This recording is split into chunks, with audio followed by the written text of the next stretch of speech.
60 ఓట్లతోటి గెలిచిండు అన్నాడు. ఈ డోకూరు ఆయన 60 ఓట్లతోటి కాదన్నా 90 ఓట్లతోటి గెలిచిండు. పడక్కల్ గ్రామ ప్రజలందరి మన్ననలు పొంది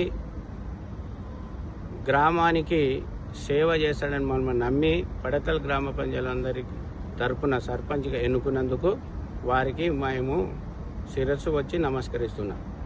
అయితే డోకూరు ఆయన దోసుక తింటూనే అంటున్నాం. డోకూరు ఆయన ఎక్కడ కానీ తలకొండపల్లి మండలంలో కానీ పక్క విలేజ్లో కానీ ఎక్కడే కానీ ఎక్కడ దోసుకున్నట్టు మీరు ఒకటి చెప్పండి, అక్కడికి వస్తా. నేను ఎవరితోనైనా ఒక 1000 రూపాయలు దోసుకున్నట్టు చెప్పండి, అది సమంజసం కాదు.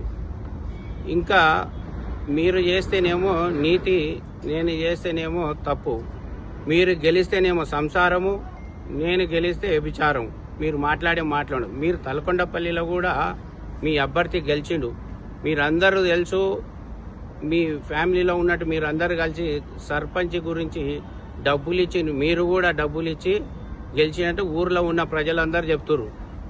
అలా మాట్లాడము సమంజసం కాదు. అలాగే మీరు ఎమ్మెల్యే గురించి కూడా మాట్లాడిండు, ప్రభుత్వానికి గురించి మాట్లాడు.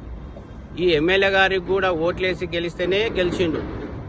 అలాగే ప్రభుత్వానికి కూడా అందరు ఎమ్మెల్యేలు కూడా ఓట్లేసి గెలిపిస్తేనే ప్రభుత్వం ఏర్పడింది. మీరు చేసిన మాటలు, మీరు చేసే తప్పు, మీరు చేస్తే న్యాయంగా అనిపిస్తుంది. ఇంకా రెండేళ్ల తర్వాత ఫెయిల్ అవుతావు అన్నాడు. మీ ఎట్లా ఫెయిల్ అవుతామో, పాస్ అవుతాను. 2 ఏళ్ల తర్వాత అదే పడకల్ గ్రామానికి వచ్చి గ్రామంలో ఉండే ప్రజలందరినీ అడిగితే ఫెయిల్ అవుతారా పాస్ అవుతారా వాళ్ళు తెలియజేస్తారు. నువ్వెట్లా తెలియజేస్తావన్నా? నువ్వు మాట్లాడే మాటలు ఏందంటే మీరు కూడా అహంకారం తోటే మాట్లాడుతున్నట్టు తెలుస్తున్నది. ఇప్పుడు ఓట్లేసి మేము ఇంకా ప్రమాణ స్వీకారమే చేయలే, అప్పుడే ఫెయిల్ అవుతున్నాం అంటున్నావు. 2 ఏళ్ల తర్వాత అదే పడకల్ గ్రామ పంచాయతీ దగ్గర మీరు 2 ఏళ్ల తర్వాత రండి, మా ఊర్లో ఉన్నటువంటి ప్రజలను తీసుకొని పాస్ అయిందా ఫెయిల్ అయిందా తెలియపరచండి. అప్పుడు వారు నిర్ణయిస్తారు. మంచి చేస్తే మంచి అంటారు, చెడు చేస్తే చెడు అంటారు. మీరు చేసిన ఈ మాటలు ఎంతవరకు సమంజసమో, మీరు మాట్లాడే మాటలు కూడా చాలా హీనంగా మాట్లాడుతున్నారు. మీరు తలకొండపల్లి మండలంలో ఇన్ని గెలిచిర్రు అన్ని గెలిచిర్రు అంటారు. అవన్నీ నీతిగా నిజాయితీగా గెలిచినట్టు మేము కూడా అనాలి కదా. మేము కూడా అన్న మాటలనే నీ మాదిరి మాట్లాడాలా?